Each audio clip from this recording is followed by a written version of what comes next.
భాగవతంలో కృష్ణుడు స్వయంగా చెబుతాడు, నా గురించి ఎవడైనా 10 మందిలో చెబితే నేను వాడి గురించి దేవలోకంలో చెబుతాను ఉద్ధవా. రెండో మాట చెబుతున్నా, నా పేరు మీద ఎవడన్నా 10 రూపాయలు దానం ఇస్తే కృష్ణార్పణమని నేను వాడికి 100 రూపాయలు ఇస్తాను, 10 రెట్లు ఇస్తాను చెప్పి.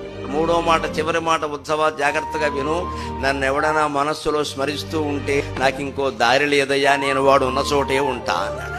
అంత గొప్ప అవకాశం ఇచ్చి మనం సందుల్లో ఉన్నామా, గొంతుల్లో ఉన్నామా, ఉక్కపోస్తుందా, చలిస్తుందా అనవసరం అమ్మా. మనసులో గోవింద నామస్మరణ మానకుండా ఉంటే చాలు. అప్పుడు మన ఆరోగ్యాన్ని ఆయనే కాపాడుకుంటాడు. ఇంత సులభమైన ఉపాయాలున్నా ఏమీ చేయక్కల, మనసులో స్మరిస్తే చాలన్నాడు. దానికి కూడా బద్ధకమై కొంతమంది మహానుభావులు ఎలా ఉంటారంటే, ఆ స్మరించాలన్నా కూడా దేవుడు అనుగ్రహించాలి. బద్ధకం మేళం అంటారు వెంటనే. ఆకలిస్తే అన్నం తినట్లా, ఉప్మా తినాలన్నా కూడా దేవుడు అనుగ్రహించాలి. నోరు మూసుకుంటున్నావా, 2 కేజీలు ఉప్మా లాగించేసేవి ఇక్కడ. దైవస్మరణ చేయడానికి, పుస్తకం చదవడానికి అప్పుడు దేవుడు అనుగ్రహించేది. కానీ మనకి ఇష్టం లేదు.